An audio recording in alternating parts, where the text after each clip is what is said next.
Hello friends, welcome back to Sunita's channel. ಇವತ್ತಿನ ವಿಡಿಯೋದಲ್ಲಿ ನಲ್ಲಿಕಾಯಿ ಉಪ್ಪಿನಕಾಯಿ ಮಾಡೋದು ಹೇಗೆ ಅಂತ ನೋಡೋಣ.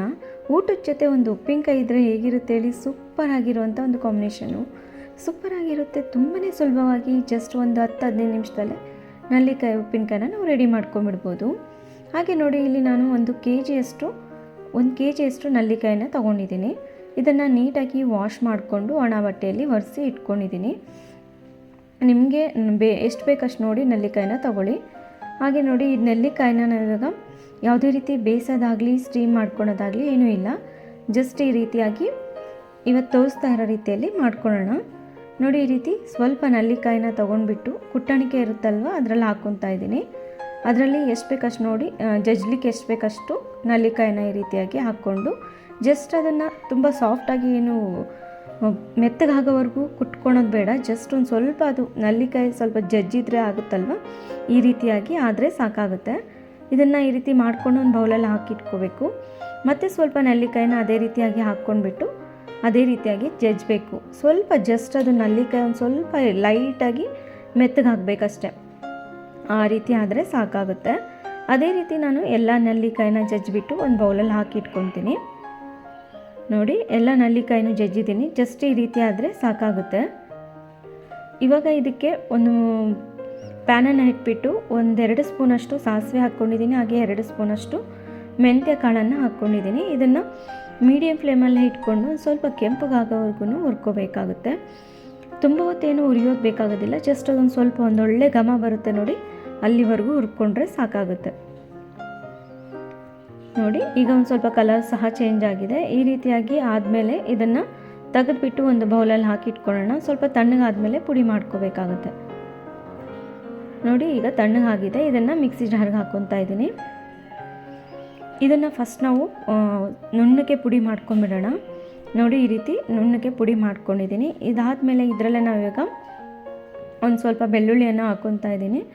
ಬೆಳ್ಳುಳ್ಳಿ ಪ್ರಮಾಣ ಸ್ವಲ್ಪ ಜಾಸ್ತಿ ಇದ್ದಷ್ಟು ಚೆನ್ನಾಗಿರುತ್ತೆ. ಹಾಗಾಗಿ ನಾನು ಸ್ವಲ್ಪ ಬೆಳ್ಳುಳ್ಳಿಯನ್ನು ಸ್ವಲ್ಪ ಜಾಸ್ತಿನೇ ಹಾಕ್ಕೊತಾ ಇದ್ದೀನಿ. ಒಂದು ಬೌಲಷ್ಟು ಬೆಳ್ಳುಳ್ಳಿಯನ್ನು ಬಿಡಿಸ್ಕೊಂಡು ಈ ರೀತಿಯಾಗಿ ಮಿಕ್ಸಿಗೆ ಹಾಕ್ಕೋಬೇಕು. ತುಂಬ ಸಾಫ್ಟಾಗಿ ರುಬ್ಬಾರ್ದು, ತುಂಬ ತರಿನೂ ಇರಬಾರ್ದು. ಈ ರೀತಿ ಇದ್ದರೆ ಸಾಕಾಗುತ್ತೆ. ಇವಾಗ ಇದನ್ನು ಪಕ್ಕಕ್ಕೆ ಇಟ್ಕೊಂಡು ನಲ್ಲಿಕಾಯಿಗೆ ಉಪ್ಪನ್ನು ಹಾಕ್ಕೊತಾ ಇದ್ದೀನಿ. ನಾನಿಲ್ಲಿ ಕಲ್ಲುಪ್ಪನ್ನು ಯೂಸ್ ಮಾಡ್ತಾಯಿದ್ದೀನಿ. ನೀವು ಬೇಕಿದ್ರೆ ಸಣ್ಣ ಉಪ್ಪನ್ನು ಸಹ ಹಾಕ್ಕೋಬೋದು. ನಾನಿಲ್ಲಿ ಒಂದು 4-5 ಸ್ಪೂನಷ್ಟು ಉಪ್ಪನ್ನು ಹಾಕ್ಕೊಂಡಿದ್ದೀನಿ. ಹಾಗೆ 1 ಸ್ಪೂನಷ್ಟು ಅರಶಿನ ಹಾಕ್ಕೊಂಡಿದ್ದೀನಿ. ಇದನ್ನು ಚೆನ್ನಾಗಿ ಮಿಕ್ಸ್ ಮಾಡ್ಕೋಬೇಕು. ಉಪ್ಪು ನಾನು ಏನಕ್ಕೆ ಕಲ್ಲುಪ್ಪು ಹಾಕ್ಕೊಂಡಿದ್ದೀನಿ ಅಂದರೆ, ತುಂಬ ದಿನದವರೆಗೂ ಸ್ಟೋರ್ ಮಾಡ್ಕೊತೀವಲ್ಲ, ಹಾಗಾಗಿ ಕಲ್ಲುಪ್ಪು ಹಾಕ್ಕೊಂಡ್ರೆ ರುಚಿ ತುಂಬಾ ಚೆನ್ನಾಗಿರುತ್ತೆ. ಹಾಗೆ ತುಂಬ ದಿನ ಸ್ಟೋರ್ ಮಾಡ್ಕೊಳ್ಲಿಕ್ಕೂ ಸಹ ಒಳ್ಳೆಯದಾಗಿರುತ್ತೆ. ಇದನ್ನು ಚೆನ್ನಾಗಿ ಮಿಕ್ಸ್ ಮಾಡ್ಕೊಂಬಿಡೋಣ. ಫಸ್ಟ್ ಇವೆರಡನ್ನು ಹಾಕ್ಕೊಂಡು ಮಿಕ್ಸ್ ಮಾಡಿಕೊಂಡ್ರೆ ನಲ್ಲಿಕಾಯಿ ಮತ್ತು ಉಪ್ಪು ಎರಡೂ ಒಂದು ಸ್ವಲ್ಪ ಚೆನ್ನಾಗಿ ಹೊಂದ್ಕೊಳುತ್ತೆ ಅಂತ ಅಂದ್ಬಿಟ್ಟು ನಾನಿಲ್ಲಿ ಎರಡನ್ನು ಫಸ್ಟ್ ನಾನು ಮಿಕ್ಸ್ ಮಾಡ್ಕೊತಾ ಇದ್ದೀನಿ.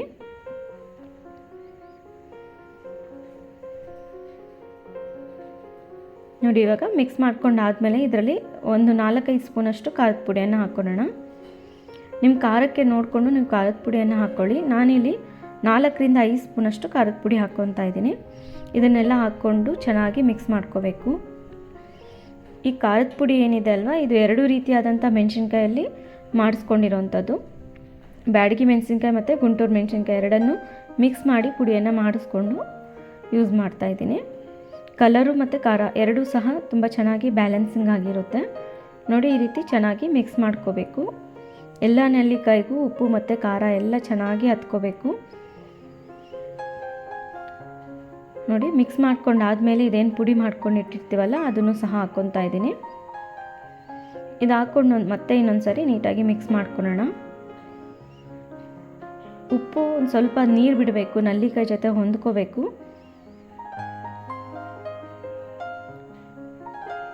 ಇದನ್ನು ಯಾವುದೇ ರೀತಿ ನಾವು ಬೇಯಿಸೋದಿಲ್ಲ, ಹಾಗೆ ಸ್ಟೀಮ್ ಮಾಡ್ಕೊಳೋ ಅವಶ್ಯಕತೆ ಇಲ್ಲ. ಜಸ್ಟ್ ಈ ರೀತಿಯಾಗಿ ಮಾಡ್ಕೊಂಡು ನೋಡಿ, ಸಖತ್ತಾಗಿರುತ್ತೆ. ಮಾತ್ರ ಇನ್ಸ್ಟೆಂಟಾಗಿ ಉಪ್ಪಿನಕಾಯಿ ರೆಡಿ ಆಗೋಗುತ್ತೆ. ತುಂಬ ಹೊತ್ತೇನು ಬಿಡಬೇಕು ಅನ್ನೋಂಥದ್ದೇನಿಲ್ಲ. ಹಾಗೆ ನೋಡಿ, ಒಂದು ಪ್ಯಾನನ್ನು ಇಟ್ಬಿಟ್ಟು ನಾನಿಲ್ಲಿ 200 ml ಅಷ್ಟು ಎಣ್ಣೆನ ಬಿಸಿ ಮಾಡ್ಕೊತಾ ಇದ್ದೀನಿ. ನಿಮ್ಗೊಂದು ಸ್ವಲ್ಪ ಜಾಸ್ತಿ ಬೇಕು ಅಂದರೆ ಸಹ ಇನ್ನೊಂದು 50 ml ಅಷ್ಟು ಜಾಸ್ತಿ ಹಾಕ್ಕೋಬೋದು. ಬಿಸಿ ಆದಮೇಲೆ ಎಣ್ಣೆನ ತೊಗೊಂಡು ಬಂದು ಮತ್ತೆ ಇದರಲ್ಲೇ ಹಾಕ್ಕೋಬೋದು. ಎಣ್ಣೆ ಬಿಸಿ ಇರಬೇಕಾದ್ರೆ ಬೇಕಿದ್ರೂ ಸೇರಿಸ್ಕೋಬೋದು, ಅಥವಾ ತಣ್ಣಗಾದ್ಮೇಲೆ ಬೇಕಿದ್ರೂ ಸೇರಿಸ್ಕೋಬೋದು. ಇದನ್ನೆಲ್ಲ ಹಾಕ್ಕೊಂಡು ಮಿಕ್ಸ್ ಮಾಡ್ಕೊಂಡು ನೋಡಿ. ಈಗಲೇ ಮಿಕ್ಸ್ ಮಾಡ್ತಾ ಇದ್ರೇ ಉಪ್ಪಿನಕಾಯಿ ಫ್ಲೇವರ್ ಘಮ ಅಂತೂ ಒಳ್ಳೆ ಘಮ ಬರ್ತಾಯಿದೆ. ಬಾಯಲ್ಲಿ ನೀರು ಬರುತ್ತೆ, ನೋಡೋರ್ಗಂತೂ ಸಖತ್ತಾಗಿರುವಂಥ ಒಂದು ಉಪ್ಪಿನಕಾಯಿ ಅಂತಲೇ ಹೇಳ್ಬೋದು. ಇವಾಗಲೇ ಬೇಕಿದ್ರೂ ನೀವು ಊಟದ ಜೊತೆ ಉಪ್ಪಿನಕಾಯಿನ ಯೂಸ್ ಮಾಡ್ಕೋಬೋದು. ಆದರೆ ಒಂದಿನ ಇದನ್ನು ಸ್ಟೋರ್ ಮಾಡಿ ಆಮೇಲೆ ನೀವು ಯೂಸ್ ಮಾಡಿದರೆ ಸಖತ್ತಾಗಿರುತ್ತೆ. ನೆಕ್ಸ್ಟ್ ಡೇ ಅದು ಎಣ್ಣೆ ಎಲ್ಲ ಬಿಟ್ಕೊಂಡಿರುತ್ತೆ ನೋಡಿ. ಈ ರೀತಿಯಾಗಿ ಮೇಲೆಲ್ಲ ಎಣ್ಣೆ ಬಿಟ್ಕೊಂಡಿರುತ್ತೆ, ಒಳಗಡೆ ಎಲ್ಲ ಅದು ಉಪ್ಪಿನಕಾಯಿ ನಲ್ಲಿಕಾಯಿ ಏನಿರುತ್ತಲ್ಲ ಅದು ಸಹ ಅಷ್ಟೇ ಉಪ್ಪು ಖಾರ ಮಸಾಲೆ ಎಲ್ಲ ಚೆನ್ನಾಗಿ ಹೊಂದ್ಕೊಂಡು ಸಖತ್ತಾಗಿರೋ ಉಪ್ಪಿನಕಾಯಿ ಅಂತೂ ರೆಡಿ ಆಗೋಯಿತು.